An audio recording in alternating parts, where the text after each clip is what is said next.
Shalom saudara, salam jumpa kembali dalam kasih Tuhan kita Yesus Kristus.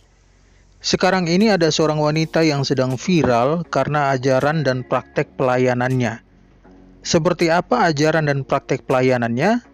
Setelah saya melihat langsung video di Facebooknya, maka saya pikir bahwa ajaran yang telah disebarkan melalui media sosial ini harus saya tanggapi. Mengingat ada ayat Alkitab yang wanita ini gunakan sebagai dasar dalam praktek pelayanannya yang menurut saya telah disalah tafsirkan. Berikut ini adalah video Facebooknya dan sekaligus tanggapan saya. Tonton sampai selesai supaya paham. Oke, baik. Sekali lagi saya menyapa Bapak Ibu Saudara-saudari yang terkasih. Selamat malam. Selamat bergabung di Asia Online Service dan terkhusus yang baru pertama kali bergabung. Selamat bergabung. Perkenalkan, saya Minister Helgi di sini. Minister itu adalah nama dari pelayanan saya sebagai perantara Tuhan. Saya berasal dari Anakalang, Sumba Tengah tepatnya. Dan saat ini saya berada di Singapura. Saya bekerja sebagai perawat autis. Dan untuk sementara saya pelayanan secara online. Dan juga saya sudah pelayanan 7 bulan ya, masuk 7 bulan, puji Tuhan, hampir 4.000 lebih jiwa yang sudah dipulihkan dan diselamatkan oleh bilur-bilur darah kudus Yesus ya. Kelihatan luar biasa ya. Dalam jangka waktu singkat pelayanannya, sudah ada hampir 4.000 orang yang dipulihkan dan diselamatkan oleh Yesus. Sekarang kita perhatikan alasan dari wanita ini mengapa minyak suci ini dijual. Penjelasan tentang minyak doa yang terakhir ya. Harga 180.000 terkadang menganggap bahwa nilai uang itu sangat mahal. Ya, kesehatan itu mahal Bapak Ibu ya. Banyak yang bilang, kenapa sih kamu harus memperjualbelikan minyak suci itu yang seharusnya gratis? Saya jelaskan kenapa harga minyak itu seperti itu, ya karena botolnya juga saya harus beli, stikernya juga saya harus beli, dan minyak itu bukan minyak yang murah. Ya.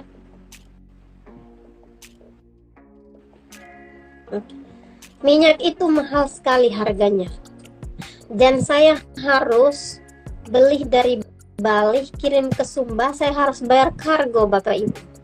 Dari Waitabula, dari Tambolaka, pengambilan, saya harus bayar travel lagi untuk bawa ke Anakalang. Dan setelah packing di Anakalang, saya harus bayar travel lagi untuk antar ke Waingapu, untuk memudahkan pengambilan Bapak Ibu. Saya harus pakai travel lagi untuk ngantar ke Waikabubak, untuk ngantar ke Waitabula, untuk memberikan kemudahan sehingga Bapak Ibu itu bisa hemat uang bensin. Ya, berapa kerugian saya di dalam mendekatkan pelayanan untuk mendekatkan minyak suci ini? Saya ruginya lebih banyak tanpa ada keuntungan. Namun saya tidak pernah menyesali itu dan saya juga tidak pernah merasa dirugikan karena saya melakukan itu bukan untuk kalian. Saya melakukan semua ini untuk Tuhan karena ini semata-mata perintah dari Tuhan untuk saya jalankan. Berdasarkan penjelasan wanita ini, masuk akal kalau minyak suci ini harus dibeli. Karena memang masalah distribusi yang juga membutuhkan dana selain minyak itu sendiri. Itulah sebabnya penekanan saya dalam video tanggapan ini bukan kepada minyak suci yang dijual, tetapi apa yang dimaksud minyak suci oleh wanita ini. Sebentar akan saya berikan tanggapan. Pertanyaannya sekarang adalah, apa khasiat dari minyak ini dan mengapa harus didoakan wanita ini terlebih dahulu? Perhatikan penjelasan wanita ini. Saya tidak bilang harus beli saya punya minyak, tidak ya. Saya sedang tidak mempromosikan minyak saya. Tapi saya mengatakan bahwa sudah banyak kesembuhan, sudah banyak mujizat terjadi, dan bahkan ribuan orang yang sudah diselamatkan melalui darah suci Yesus Kristus yang tercurah di dalam minyak maupun air yang saya doakan. Alasan pertama untuk memiliki minyak ini menurut penjelasan wanita ini adalah karena banyak yang telah sembuh dan banyak yang mengalami mujizat. Saudara-saudara, menurut ajaran kitab suci kita yakni Alkitab, mujizat tidak pernah menjadi satu-satunya bukti bahwa sebuah ajaran atau praktek pelayanan itu pasti berasal dari Tuhan. Mujizat yang benar harus berjalan bersama ajaran yang benar. Jika mujizat terjadi tapi ajarannya tidak alkitabiah, maka mujizatnya wajib ditolak. Memang benar bahwa Nabi Tuhan pun melakukan mujizat, tapi mujizat tidak boleh dijadikan tolok ukur satu-satunya untuk membuktikan hal ini berasal dari Tuhan. Mengapa? Karena nabi palsu pun melakukan mujizat, dan hal ini tercatat dalam Matius 7 ayat 21-23 dan Markus 13 ayat 22. Alasan yang berikut untuk memiliki minyak ini menurut penjelasan wanita ini adalah karena ribuan orang telah diselamatkan melalui darah Yesus yang tercurah di dalam minyak maupun air yang dia doakan. Ini jelas pernyataan tanpa dasar kebenaran sama sekali. Alkitab berkata bahwa kita selamat oleh iman dan bukan karena minyak yang didoakan. Efesus pasal 2 ayat 8-9. Kamu diselamatkan oleh iman. Tidak semua orang dapat berbicara sedemikian sama seperti saya. Jadi pada saat saya mendoakan itu mujizat langsung nyata itu tidak ada di sini ya. Satu-satunya itu dua-duanya saja ya di Asia itu Pastor Andi dengan saya itu saja. Lain-lain itu omong kosong. Klaim bahwa hanya ada 2 orang, salah satu dia, di Asia yang setelah mendoakan mujizat langsung nyata atau terjadi, membuktikan bahwa sudah seharusnya wanita ini belajar merendahkan hati. Mungkin ayat berikut ini bisa membantu bagaimana bersikap dengan benar ketika pelayanan kita mulai dikenal banyak orang. Efesus pasal 3 ayat 8. Kepadaku, yang paling hina di antara segala orang kudus, telah dianugerahkan kasih karunia ini, untuk memberitakan kepada orang-orang bukan Yahudi kekayaan Kristus yang tidak terduga itu. Perhatikan, Paulus mengatakan bahwa dia adalah yang paling hina di antara orang kudus, meskipun kita tahu bersama bagaimana sepak terjang Paulus. Paulus tidak mengatakan bahwa dia hebat, atau hanya melalui dia mujizat dapat terjadi. Meskipun totalitas pelayanan dan buah pelayanannya tidak perlu diragukan lagi. Bahkan sebagian doktrin Kristen itu dibangun dari surat-surat Paulus. Jadi penting sekali bagi kita untuk tetap merendahkan hati setelah pelayanan kita semakin dikenal banyak orang. Sekarang kita lihat penjelasan wanita ini tentang minyak suci dan dasar yang digunakan untuk membangun ajarannya, sekaligus tanggapan saya. Kenapa topik ibadah kita pada malam hari ini tentang minyak suci? Apa itu minyak suci? Ya, karena masih banyak yang belum tahu apa itu minyak suci. Ya, mari kita lihat di firman Tuhan Yakobus 5 ayat yang ke-14. Di sini sangat jelas tertulis, kalau ada seorang di antara kamu yang sakit, baiklah ia memanggil para penatua jemaat, supaya mereka mendoakan dia serta mengolesnya dengan minyak dalam nama Tuhan. Minyak yang dimaksud adalah minyak suci, minyak yang sudah dikuduskan serta minyak urapan. Saudara-saudara, wanita ini melandaskan ajaran minyak suci berdasarkan Yakobus 5 ayat 14. Yakobus 5 ayat 14. Kalau ada seorang di antara kamu yang sakit, baiklah ia memanggil para penatua jemaat, supaya mereka mendoakan dia serta mengolesnya dengan minyak ke dalam nama Tuhan. Kata minyak di sini dianggap sebagai minyak suci atau minyak urapan. Nah, apakah memang benar bahwa minyak itu adalah minyak suci atau minyak urapan? Saudara-saudara, yang menafsir bahwa kata minyak di sini adalah minyak urapan bukan hanya wanita ini saja. Ada banyak pendeta juga yang menganggap demikian. Saya sebenarnya sudah pernah membuat video khusus membahas ayat ini. Untuk itu akan saya tunjukkan kembali video saya yang membahas tentang kata minyak dalam Yakobus 5 ayat 14. Apakah minyak urapan atau bukan? Simak penjelasannya supaya jangan mengikuti ajaran yang salah.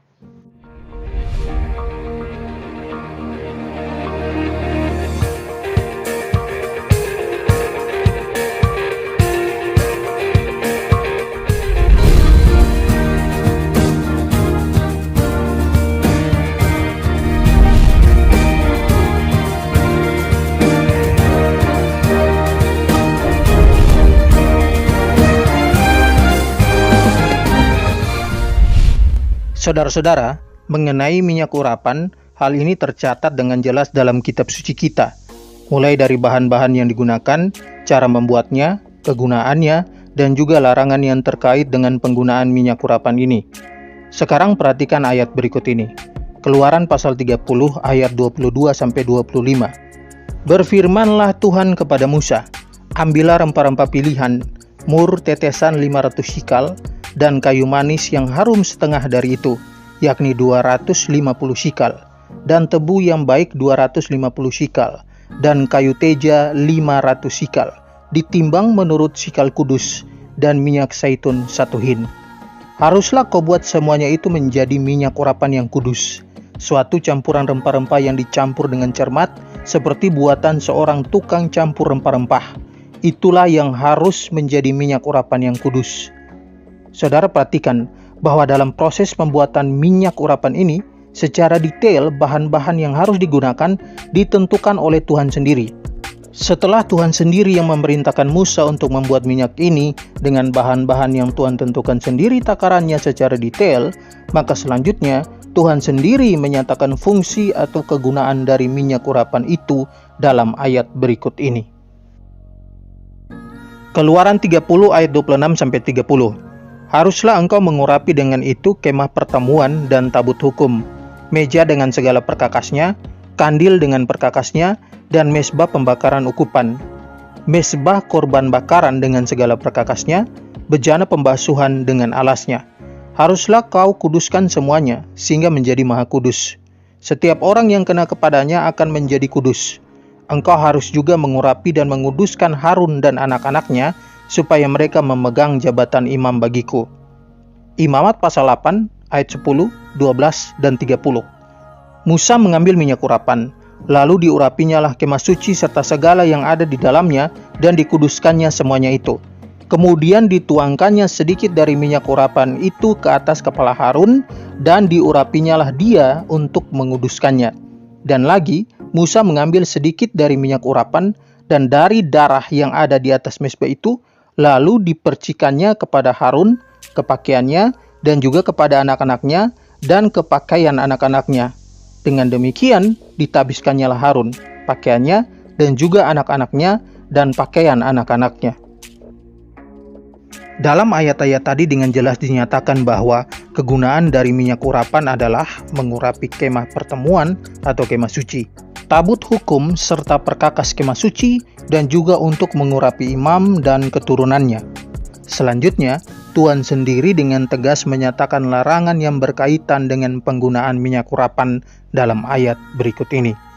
Keluaran pasal 30 ayat 32. Kepada badan orang biasa janganlah minyak itu dicurahkan, dan janganlah kau buat minyak yang semacam itu dengan memakai campuran itu juga. Itulah minyak yang kudus, dan haruslah itu kudus bagimu. Berdasarkan ayat ini, larangan terkait dengan penggunaan minyak urapan adalah minyak urapan tidak boleh digunakan untuk orang biasa. Yang berikut, tidak boleh membuat minyak yang serupa dengan menggunakan bahan dan takaran yang sama, atau dengan kata lain, minyak urapan tidak boleh diduplikasi. Apa hukuman jika melanggar larangan yang diberikan oleh Tuhan sendiri terkait hal ini? Perhatikan ayat berikut ini. Keluaran pasal 30 ayat 33. Orang yang mencampur rempah-rempah menjadi minyak yang semacam itu, atau yang membubuhnya pada orang awam, haruslah dilenyapkan dari antara bangsanya. Dalam terjemahan lain berbunyi demikian. Barang siapa yang memperbuat minyak bau-bauan sama dengan ini, atau yang membubuh dia pada barang seorang yang tiada patut, ia itu akan ditumpas dari antara bangsanya. Jadi jelas, jika larangan dilanggar, maka hukumannya adalah harus dilenyapkan atau ditumpas dari antara bangsanya. Sekarang bagaimana dengan masa kini?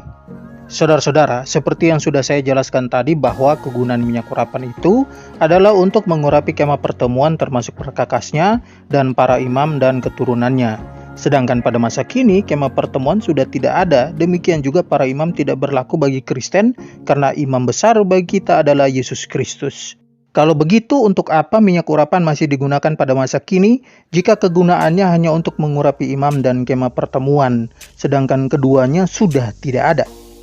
Saudara-saudara, yang terjadi dengan praktek penggunaan minyak urapan pada kalangan orang Kristen masa kini adalah bahwa minyak urapan pada masa kini kemungkinan besar tidak menggunakan bahan yang sama seperti yang sudah ditentukan oleh Allah sendiri dalam Keluaran 30 ayat 23-24. Tapi meskipun memang ada yang membuat minyak urapan dengan menggunakan bahan yang sama dengan takaran yang serupa sekalipun, tetap saja itu adalah sebuah pelanggaran karena ada larangan menduplikasikan atau membuat ramuan minyak urapan yang serupa, dan ini tercatat dalam Keluaran 30 ayat 32. Selanjutnya saudara, kita tahu bahwa minyak urapan pada masa itu, zaman Perjanjian Lama, tidak digunakan secara bebas. Berbeda dengan masa kini, bukan hanya telah digunakan secara bebas karena memang mudah ditemukan, tapi juga telah dikomersialkan. Pertanyaannya sederhana. Adakah ayat yang menyatakan bahwa minyak urapan dapat diperjualbelikan? Tidak ada. Kalau begitu, mereka yang memperjualbelikan minyak urapan itu sesungguhnya sedang melakukan apa yang tidak diperintahkan Tuhan. Jika tidak diperintahkan Tuhan, lantas atas dasar apa mereka melakukan hal itu? Pastinya adalah bahwa mereka sedang menerapkan sesuatu yang tidak diajarkan kitab suci. Yang berikut. Apakah ada kegunaan lain dari minyak urapan selain untuk mengurapi kemah suci dan perkakas di dalamnya serta mengurapi imam? Tidak ada. Jika demikian, maka minyak yang diklaim sebagai minyak urapan pada masa kini yang digunakan untuk mengusir setan yang merasuki seseorang, untuk perlindungan rumah atau pentahiran rumah, dan untuk orang sakit, bukanlah praktek yang direkomendasikan oleh kitab suci kita yang berhubungan dengan penggunaan minyak urapan. Jika praktek tersebut tidak direkomendasikan oleh Alkitab, maka itu pasti adalah praktek yang bersumber dari iblis. Jadi buat mereka yang menjual dan yang masih membeli minyak yang diklaim sebagai minyak urapan untuk mengusir setan, perlindungan, dan pentahiran rumah, serta untuk orang sakit, maka sesungguhnya mereka telah menentang ajaran kitab suci. Dan menurut catatan kitab suci, hanya iblis yang menentang ajaran tentang kebenaran. Dan jika ada orang yang ikut menentang ajaran tentang kebenaran yang terkandung dalam kitab suci kita, maka itu artinya orang tersebut sedang dipakai iblis untuk menebarkan dustanya. Waspadalah saudara-saudara. Tapi saudara, mungkin Anda berkata bahwa bukankah ada ayat yang memperbolehkan penggunaan minyak untuk orang sakit? Ini artinya minyak urapan juga bisa untuk orang sakit. Mengenai hal ini, perhatikan penjelasan berikut. Yakobus 5 ayat 14. Kalau ada seorang di antara kamu yang sakit, baiklah ia memanggil para penatua jemaat, supaya mereka mendoakan dia serta mengolesnya dengan minyak dalam nama Tuhan. Saudara-saudara, ayat ini memang selalu dijadikan dasar untuk membenarkan praktek penggunaan minyak urapan bagi orang sakit. Tapi jika kita mau membaca dan memahami dengan baik, maka pertanyaannya adalah, adakah istilah minyak urapan yang dapat ditemukan dalam ayat itu?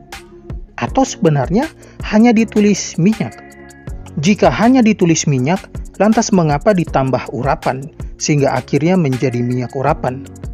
Mereka yang menggunakan ayat ini sebagai dasar bagi ajaran ngawur mereka, telah menggunakan istilah yang ayat itu sendiri tidak gunakan. Dan saudara tahu bahwa menambahi atau mengurangi firman Tuhan itu pekerjaan iblis. Dengan menambah atau menguranginya, maka makna sebenarnya dari sebuah ayat akan hilang, hingga akhirnya timbullah penafsiran salah atau sesat. Jadi minyak dalam teks ini bukanlah minyak urapan. Pertanyaan selanjutnya adalah, jika memang minyak itu bukan minyak urapan, lantas itu minyak apa? Simak penjelasan berikut. Saudara-saudara, sekarang ini banyak yang menggunakan minyak lalu mendoakan minyak tersebut dengan tujuan agar minyak ini menjadi minyak urapan karena Roh Kudus mengurapinya berdasarkan Yakobus 5 ayat 14. Ini jelas ajaran ngaco, karena jika merujuk pada teks itu maka jelas bahwa yang didoakan itu orang yang sakit dan bukan minyaknya. Yang berikut kalimat mengolesnya pada orang yang sakit itu dengan minyak artinya adalah bahwa minyak yang dimaksud adalah minyak obat. Jadi berdasarkan kegunaannya, maka minyak dalam teks ini berbeda dengan minyak urapan. Mengenai minyak obat ini dapat kita lihat juga dalam ayat berikut ini. Lukas 10 ayat 34. Ia pergi kepadanya lalu membalut luka-lukanya. Sesudah ia menyiraminya dengan minyak dan anggur. Kemudian ia menaikkan orang itu ke atas keledai tunggangannya sendiri, lalu membawanya ke tempat penginapan dan merawatnya. Mengapa menyirami dengan minyak? Karena minyak dalam teks ini berfungsi untuk mengobati luka, atau dengan kata lain minyak ini adalah minyak obat. Jadi saudara, tidak semua minyak dalam Alkitab dianggap sebagai minyak urapan. Pertanyaannya sekarang adalah, mengapa harus memanggil penatua untuk mendoakan dan mengoleskan minyak? Karena pada waktu itu, jemaat rata-rata miskin, sehingga jemaat tidak mampu membayar tabib. Sedangkan satu gereja hanya dapat jatah satu minyak obat, dan minyak ini dipegang oleh penatua. Itulah sebabnya, penatua harus bertanggung jawab terhadap penggunaan minyak ini, agar semua jemaat miskin yang sakit bisa terlayani. Nah, bagaimana dengan masa kini? Bukankah pada masa kini sudah ada banyak jenis obat yang bisa digunakan untuk mengobati berbagai macam penyakit? Kalau sudah ada, lantas mengapa masih menggunakan minyak? Yang berikut, orang yang datang mendoakan dalam ayat yang sedang kita bahas ini adalah penatua, orang biasa, dan bukan orang yang dianggap punya karunia kesembuhan. Sehingga jika kita sakit, maka kita harus mencari orang yang dikenal sebagai hamba Tuhan yang sering mengadakan mujizat kesembuhan, atau pergi ke KKR kesembuhan ilahi yang bagi saya KKR semacam ini tidak alkitabiah karena banyak penyimpangan ajaran termasuk penggunaan minyak urapan di sana.